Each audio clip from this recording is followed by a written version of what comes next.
Hello students, OBC subject में मैंने आपके स्टूडेंट्स आपको जो है कल 15 एंड 16 चैप्टर मैंने आपको समझाया था कि कॉरेस्पॉन्डेंस विद बैंक और अपॉइंटमेंट ऑफर्स जो था हमारा कॉरेस्पॉन्डेंस विद बैंक मैंने आपको समझाया था।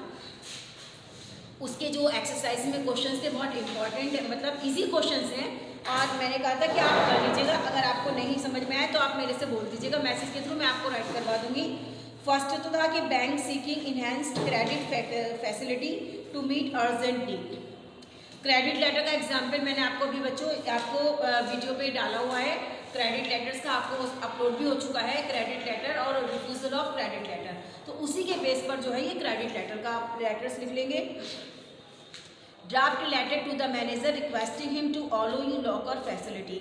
आपको ये भी बैंक से रिलेटेड कि आपको लॉकर खुलवाने के लिए जो है आपको एक एप्लीकेशन देनी है बैंक में, तो वो भी आप राइट कर लेंगे। Draft letter of complaint to the manager of the bank regarding the poor service of the bank staff, है ना। तो इसमें भी बहुत आसान है, आप लिख सकते हैं कि आप बैंक में किसी काम से गए हैं स्टूडेंट्स और वहाँ पर जो है आपके साथ जो है मिसबिहेव हुआ है स्टूडेंट मतलब और स्टाफ मेंबर्स ने आपको अच्छी तरह से ट्रीट नहीं किया है, आपका वर्क नहीं किया है, तो इससे रिगार्डिंग आप जो है एक एप्लीकेशन लिख देंगे। तो बहुत आसान है तीनों जो है एक्सरसाइज के क्वेश्चन, आप उनको राइट कर लीजिएगा। कोई प्रॉब्लम आती है तो मेरे को मैसेज पे बता दीजिएगा। अब ना आपका 17 chapter correspondence with insurance company. और एक चीज़ और मैं आपको बता रही हूँ मैसेज स्टूडेंट्स की ऑन मंडे ऑन सैटरडे आपका ऑनलाइन सेकंड टेस्ट होगा। ओबीसी का ऑनलाइन सेकंड टेस्ट होगा। फर्स्ट आपका हो चुका है, ऑनलाइन सैटरडे में आपका जो है सेकंड टेस्ट होगा और उसमें जो चैप्टर्स हैं आपके वो मार्क कर लीजिएगा। आपके कौन से चैप्टर्स में से आएगा?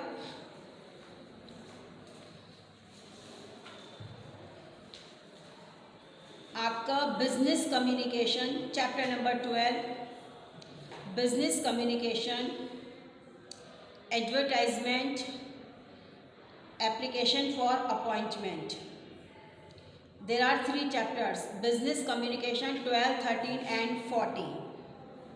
12, 13 and 14 business communication, advertisement, application for appointment. बस इन 3 चैप्टर्स में से ही मैं आपका टेस्ट लूँगी। और बिजनेस कम्युनिकेशन और एडवर्टाइजमेंट मैंने आपको क्वेश्चन आंसर आपको एग्जाम्पल भी राइट करवाए हैं, किसी भी टाइप का लेटर मैं आपको दे दूँगी ऑन मंडे और ऑन सैटरडे। और उससे पहले जो है आपका पास मैसेज आ जाएगा कि किस दिन मतलब टेस्ट होगा, कौन से टाइम में, तो आप दे दीजिएगा।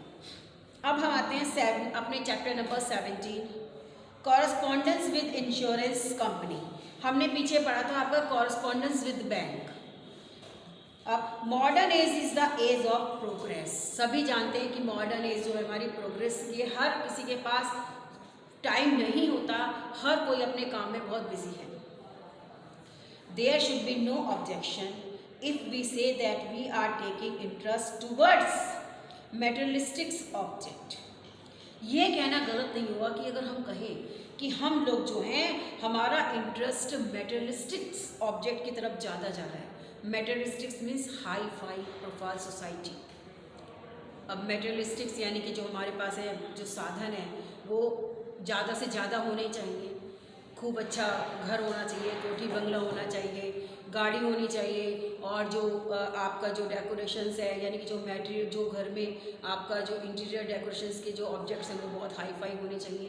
तो मेटेरियलिस्टिक्स वर्ड कि आज हर कोई जो है मेटेरियलिस्टिक्स की तरफ भागा चला जा रहा है, यानी कि वो इतना पैसा कमाना चाहता है कि उसके पास आम सुख सुविधाएं आसानी से उपलब्ध हो सके। To achieve the object, we have to pay more money and what we earn in our day-to-day life.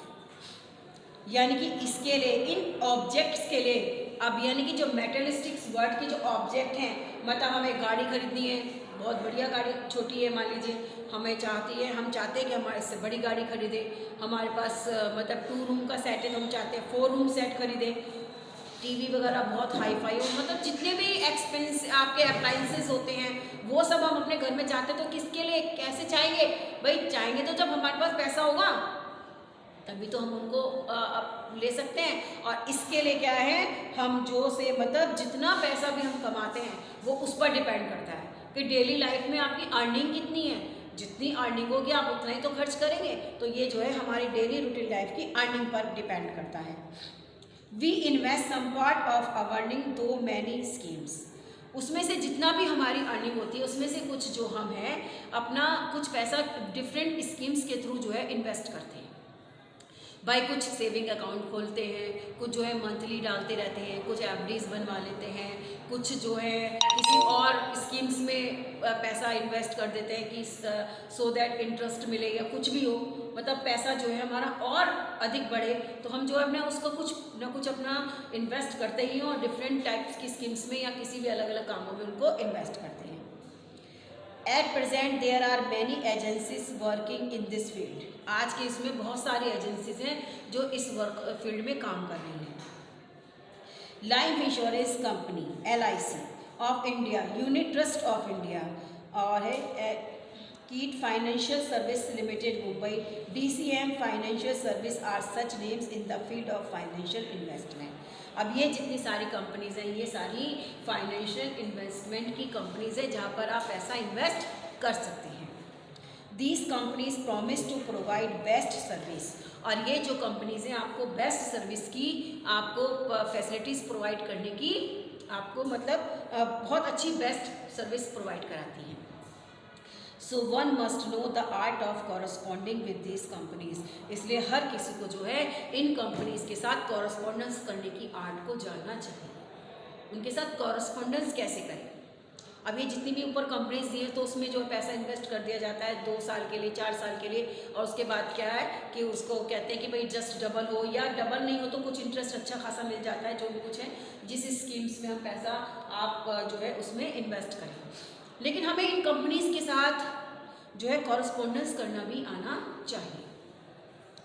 Example number दे रखा है, the manager life insurance corporation of India Aligarh, I beg to say that I invested ₹10,000 in Jeevan Surabhi schemes with policy number dash in favor of my son Sunil Kumar. I am giving the premium regularly, but I have received a letter from LIC branch Dubai from no receiving the premium.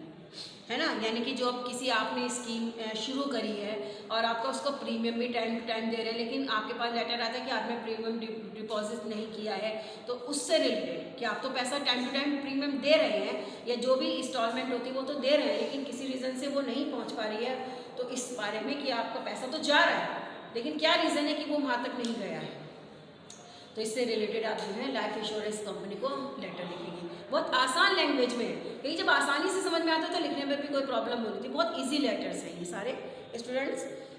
अब इसी तरह से आपका है next example 2 दे रखा है, deposit, यानी कि आपका जिसमें है deposit I see the letter dated, वही वाली आपकी इसमें फिर वही हो गया कि आपका कोई प्रॉब्लम है, आपका जो फिक्स पेमेंट है वो जो आपने कहा भी है लेकिन उसके बाद नहीं रिसीव हुआ है, उसके बाद में आपकी प्रोफेशनल कैरियर से रिलेटेड एक आपकी रिमाइंडर्स आपको भेजा है एग्जाम्पल।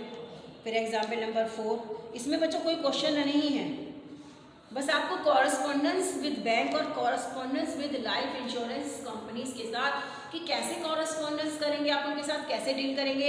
यदि कोई आपने स्कीम स्टार्ट कर रखी है उनसे या आप उसमें पैसा इन्वेस्ट कर रखा है, यदि कोई प्रॉब्लम आती है तो उस प्रॉब्लम से रिलेटेड आप लेटर कैसे लिखेंगे, बस ये एग्जाम्पल आपको इन्होंने दे रखी है ना। 4 एग्जाम्पल्स हैं कि बहुत आसान लैंग्वेज में है आपके, तो वो जो है आप इनको पढ़ लीजिएगा, कोई मुश्किल नहीं है। और इस तरह से कोई क्वेश्चन भी आता है तो आप भी आराम से इनको लिख सकते हैं। अगर इससे रिलेटेड कोई हमें और एग्जाम्पल मिलेंगे हम आपको राइट करवा देंगे, ठीक है। अब जैसे एग्जाम्पल नंबर 4 दे रखा है, I want to invite your kind attention that my husband RS Mittal deposit rupees only for 6 years. The enrollment number is that he was issued a post-dated check dash that this check on deposit has been returned by the drawer with a note that party has exceeded agreement. I am enclosing the letter of the bank. देखो, यानी कि कोई problem है, मतलब पूरा fix पैसा deposit किया husband ने, वाइफ को वो पूरा पैसा नहीं मिल पा रहा है, क्या रीज़न है, तो ये सारी जो है आपके लेटर उसी से रिलेटेड है कि कोई प्रॉब्लम आती है तो हम कैसे राइट करेंगे। ठीक है स्टूडेंट्स, तो ये तो आपका 17 chapter correspondence with insurance company अलग अलग तरह से दे रखा है कि कोई प्रॉब्लम आती है तो हम कैसे उसको लेटर को राइट करेंगे। ठीक है, अब आते हैं हम स्टूडेंट्स आपके चैप्टर नंबर 18 पर, preparations of tenders notice and quotations. Chapter number 18 tender.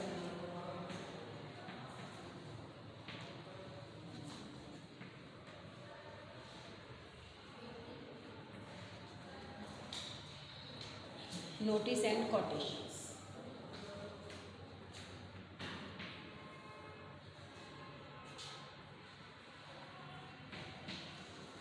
And quotation.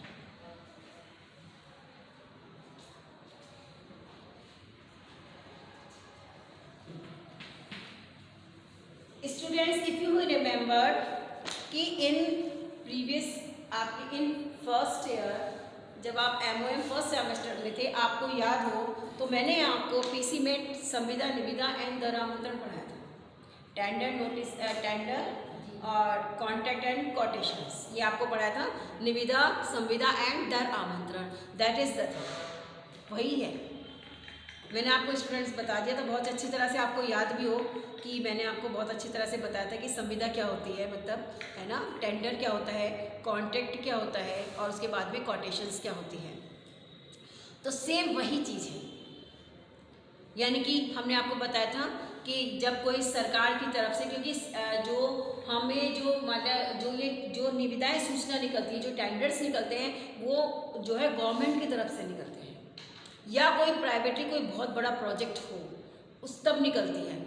आम मतलब जो आम पब्लिकल जनरल जो पब्लिक है वो ऐसे मैसेज नहीं निकालती कि भाई निविदा सूचना घर बनवाना है उसके लिए कि निविदा सूचना जारी कर दी। नो, मैंने आपको बता दिया था, मैं दोबारा आपको थोड़ा सा रिपीट करा देती हूँ कि जब सरकार को कोई बहुत बड़ा मतलब काफ़ी टाइम तक चलने वाला कोई प्रोजेक्ट शुरू करना है, कोई हॉस्पिटल्स बनाना है, कोई कॉलेज बनवाना है, कोई सड़क बनवानी है, कोई पुल बनवाना है, ओवर ब्रिज बनवाना है, कुछ भी बनवाना है, और जिसके लिए टाइम भी ज़्यादा लगेगा, लेबर भी ज़्यादा चाहिए, तो इस काम के कराने के लिए जो सरकार क्या है, न्यूज़पेपर में निविदा सूचना निकाल देती है।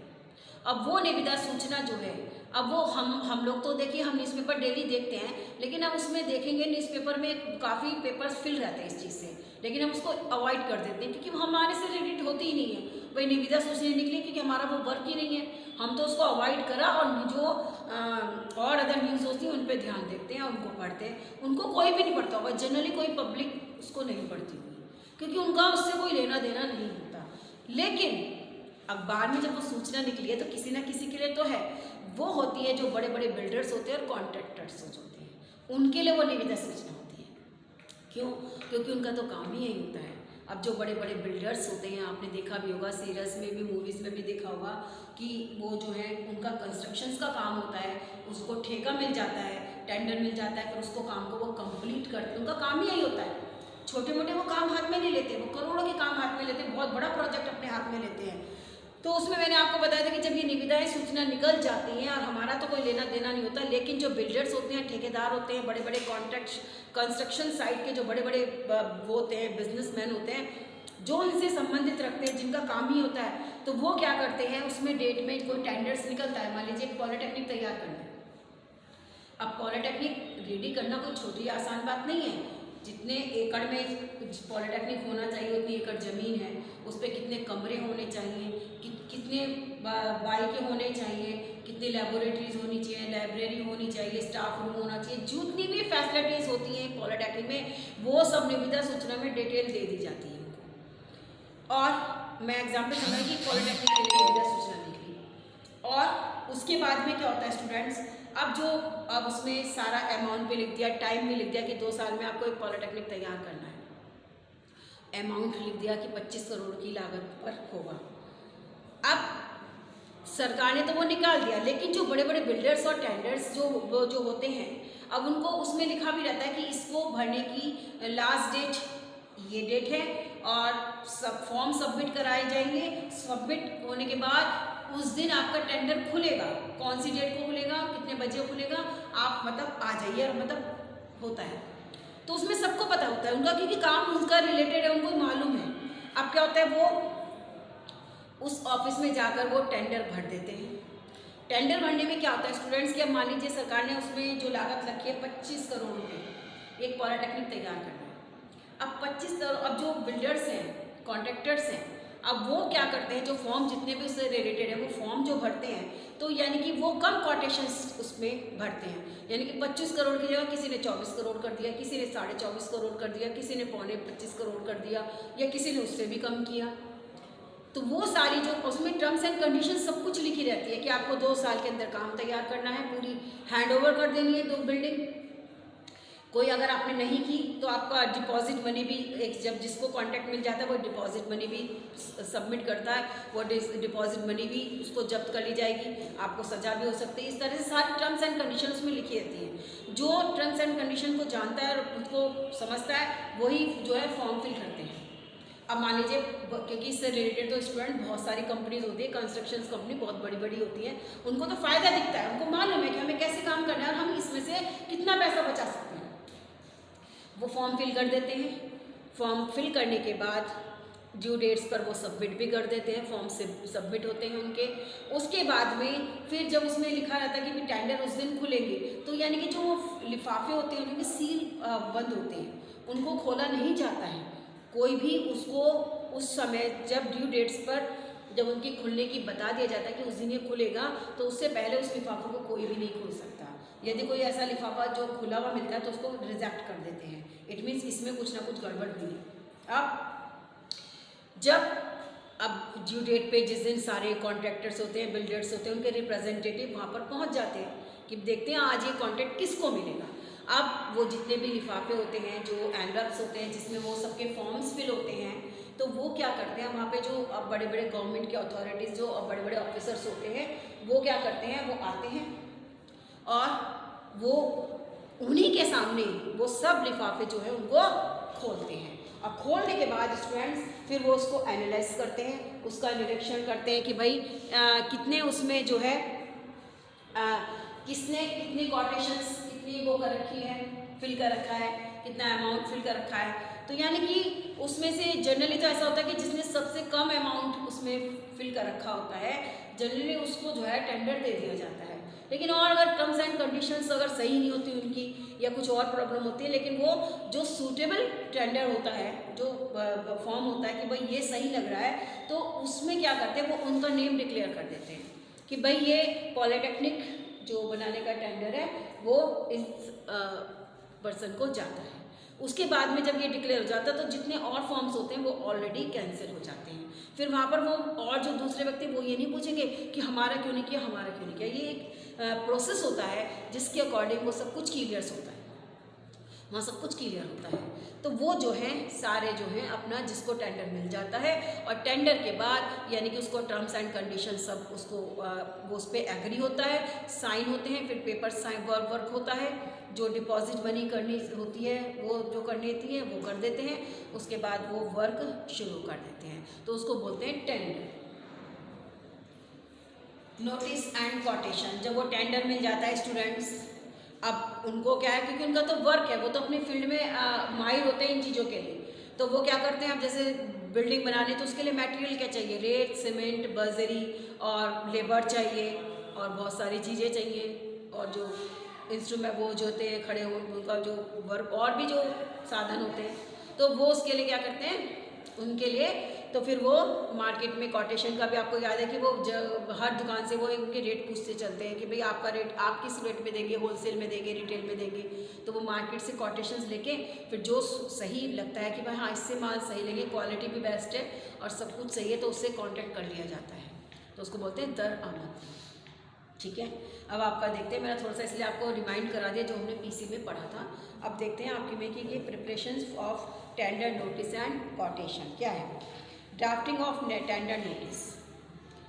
There are many method for purchasing और construction the articles and the building और bridge in government and public sector. बहुत सारे तरीके होते हैं खरीदने के, कंस्ट्रक्शन करने के, ब्रिज, बिल्डिंग्स जो गवर्नमेंट और पब्लिक सेक्टर में। Tender notice one of them, उसमें एक टेंडर नोटिस उनमें से ही एक है। There is no hesitation to say that the government construction standard is the only means. इस बात में कहने में कोई हेजिटेशन नहीं होगी, गवर्नमेंट का जो कंस्ट्रक्शन होता है उसमें टेंडर ही केवल एक ऐसा साधन है जिससे कि कोई भी बिल्डिंग्स का काम होता है। Now you can understand the importance of tender through this example. अब आप जो है टेंडर की इम्पोर्टेंस को इस एग्जाम्पल के थ्रू अच्छी तरह से समझ सकते हैं। Suppose you want to purchase certain things or construct the house. कि यदि कोई आप कुछ सर्टेन चीज़ खरीदना चाहते हैं या हाउस बनाना चाहते हैं, what method will adopt you? Your answer will be that we come in the contact of shopkeeper or builders and after some bargaining we purchase the things. Nature सी बात है, तो ऑफ कोर्स आपका क्या method होगा, तो आपका answer यही हुआ कि हम पहले कॉन्टैक्ट शॉपकीपर के कॉन्टैक्ट में जाएंगे या बिल्डर्स के, और हम कुछ बार्गेनिंग के बाद वो चीज़ खरीद लेंगे या कॉन्ट्रैक्टर से डील साइन करवा लेंगे। But the above methods we will not adopt in official work, लेकिन जो मेथड है ये ऑफिशियल वर्क में अडॉप्ट नहीं किया जाता। Of course we will take the help of drafting and through tender notice. हमें ऑफ कोर्स हमें जो है ड्राफ्टिंग और टेंडर नोटिस की सहायता लेनी पड़ेगी। We complete this task so you understand the importance of tender. काम टास्क आपको कंप्लीट करना है, इसलिए आपको टेंडर की इम्पोर्टेंस समझनी होगी। How to prepare tender notice? While drafting the tender notice, we must take certain precautions. Some of them are as follows. हमें कुछ precautions लेनी चाहिए, जैसे you must acquainted with the proper phraseology. The first sentence of the tender drafting runs like, कि आपकी जो phraseology है वो proper होनी चाहिए। आप क्योंकि स्टूडेंट्स आप MOM स्टूडेंट्स हैं, तो डिफरेंट टाइप्स के आपने लेटर्स पढ़े हैं स्टूडेंट, तो सब में बहुत इंपॉर्टेंट चीज़ यही बताई गई है कि स्टार्टिंग की फ्रेजलॉजी बिल्कुल सही होनी चाहिए। हमने काफ़ी एग्जांपल्स भी आपको लिखवाए हैं, तो हम ये बार बार यही लेटर्स में लिखा रहता है कि आपकी फ्रेजलॉजी मस्ट बी करेक्ट, है ना। तो अब इसमें इन्होंने भी ये कहा है कि आपकी जो है फ्रेजलॉजी प्रॉपर होनी चाहिए। कैसे? Sealed tender for the purchase of equipments as listed below. We invited from reputed manufacturer authorized dealer on behalf the, यानी कि इससे स्टार्ट होनी चाहिए। Sealed tenders are invited for following items. The designation officers give the name and place of the department. You must mention the reference number. A tender notice draft must be acquainted with all the matters related to the tender notice.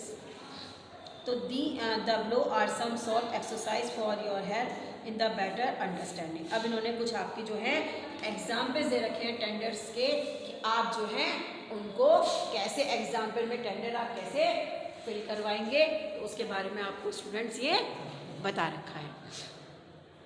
Tender notice and quotations, ठीक है। आपके examples देखिए, all India institute of medical science engineering service department notice inviting tender. अब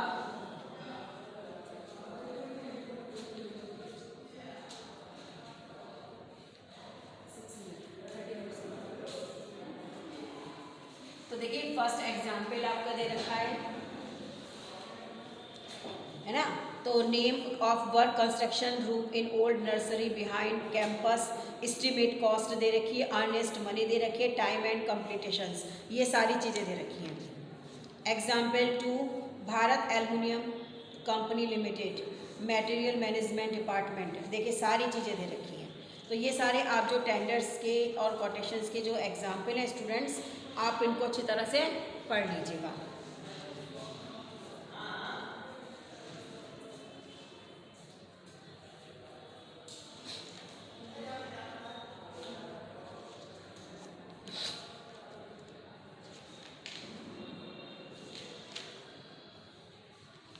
अब इसमें exercise में क्या बना रखा है देखिए, draft tender notice on behalf of the executive engineer PWD Bulandshahr for the construction of a bridge on Kali नदी। यानी कि एग्जीक्यूटिव इंजीनियर PWD के बिहाफ पर आपको जो है एक टेंडर नोटिस तैयार करना है, किसका, कि काली नदी पर एक ब्रिज बनाना है, उसका कंस्ट्रक्शंस का आपको टेंडर तैयार करना है। टेंडर पीछे जो एग्जाम्पल्स दे रखे हैं वो कितने किस तरह से तैयार होंगे, आपने पीसी की बुक में भी आपके पास होगी तो देख लेना पीछे कि टेंडर किस तरह से तैयार किए जाते हैं, उसके में आप आराम से कर देंगे। Draft tender notice on behalf of general manager telecom district JP Nagar Amroha for earthing in JP Nagar. ये देखिए telecom district. Draft tender notice on behalf of controller printing and stationery department government of Uttar Pradesh for the disposal of waste paper cutting and real course etcetera. ये इसके behalf पे करनी है तैयार।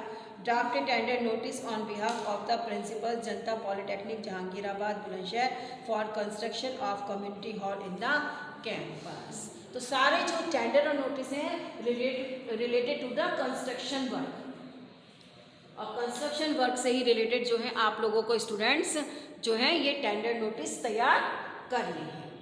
कुछ जो आप जो है इसमें देख लीजिएगा, और एग्जाम्पल के थ्रू अगर कुछ और हमें एग्जाम्पल मिले, अच्छे एग्जाम्पल्स मिले टेंडर वगैरह के, तो वो मैं आपको राइट करा दूँगी। देखिए अब तो हम नियरेस्ट हैं अपने सिलेबस को कंप्लीट करने के लिए, लेकिन मैंने जो है आप लोगों के लिए स्टूडेंट्स, क्योंकि बिजनेस कम्युनिकेशन में काफ़ी स्टूडेंट्स ने ये भी कहा कि हमें ऑफिस मेमोरेंडम है और डेमी ऑफिशियल लेटर के एग्जाम्पल्स बहुत कम मिले, तो स्टूडेंट मैं आपको वो एग्जाम्पल्स राइट करवाऊंगी। इस चैप्टर के बाद थोड़े से एग्जाम्पल राइट करवाएंगे हम स्टूडेंट्स आपको। सैटरडे में आप टेस्ट दीजिएगा, और सैटरडे में देखते हैं, अगर हम आपको मैसेज दे देंगे सैटरडे,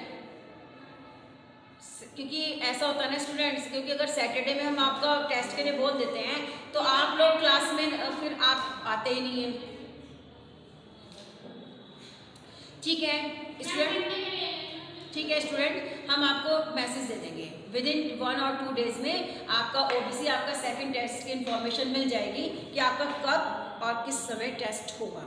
चैप्टर मैंने आपको बताई दिए हैं, ये 19 आपका मैंने बच्चों आपका जो है 18 चैप्टर मैंने कंप्लीट करा दिए हैं। 18 चैप्टर के बाद इसके बाद में जो मेरे पास एग्जाम्पल्स हैं मेमोरेंडम के, डेमी ऑफिशियल लेटर्स के और डिफरेंट टाइप्स ऑफ लेटर्स के जो हैं, क्योंकि एग्जाम में देखेंगे अलग अलग तरह के टॉपिक पर लेटर आते हैं, तो वो मैं पहले एग्जाम्पल राइट करवाऊंगी, क्योंकि उसके बाद तो जैसे letter to the editor PC में हमने पढ़े हैं, लेटर टू द एडिटर को हमने कितने सारे लेटर्स पढ़े हैं, तो अभी उसके बाद में स्टार्ट करेंगे। पहले जो मेरे पास एग्जाम्पल्स हैं जो कि आपको राइट कराने, आपकी रिक्वायरमेंट्स थी कि हमें इस तरह के लिखवा दिए जाए, नहीं मिल पा रहे हैं, तो वो मैं आपको जो डिफरेंट टाइप्स ऑफ लेटर्स हैं जो हम पढ़ भी चुके हैं, ऑफिस ऑर्डर है या जो भी कुछ है, क्योंकि वही जो स्टार्टिंग के मोस्टली चैप्टर्स है बहुत इंपॉर्टेंट है, तो उसके रिलेटेड जो मेरे पास एग्जाम्पल्स है मैं नेक्स्ट वीडियो में वो एग्जाम्पल्स राइट करवाऊंगी स्टूडेंट्स आपको।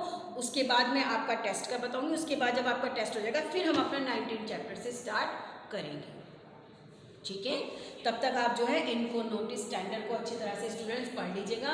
कोई प्रॉब्लम आती है तो पूछ लीजिएगा, लेकिन आप जो है जैसे आपकी रिक्वायरमेंट्स आ रही है कि भाई ये काम कर, ये दोबारा लिखवा समझा दीजिए या लेटर से एग्जाम्पल्स लिखवा दीजिए, क्योंकि हमें मालूम है कि स्टूडेंट्स OBC में ये चैप्टर ही जो सिलेबस है वो लेटर्स का, और सारे जो टॉपिक हैं वो आपकी बुक सिलेबस में मतलब नहीं दे रखे हैं। एग्जाम्पल मोस्टली दे तो रखे हैं, लेकिन कुछ टॉपिक ऐसे हैं जिनके बारे में नहीं है, तो ऐसे एग्जाम्पल्स हमारे पास हैं, तो वो सारे मैं आपको करवा दूंगी। आपने पीछे भी देखा होगा जो मेरी प्रीवियस वीडियो देखी, उसमें लेटर्स भेजे हैं मैंने, सेल्स लेटर भी भेजा है, मतलब आपको वीडियो के थ्रू मैंने राइट करके बताया है स्टूडेंट। तो जिस तरह के मेरे को पास लेटर आपको मिलेंगे मेरे को एग्जाम्पल्स के अच्छी बुक्स से, वो मैं सब आपको पहले राइट करवाऊँगी, उसके बाद ही हम आगे के चैप्टर स्टार्ट करेंगे।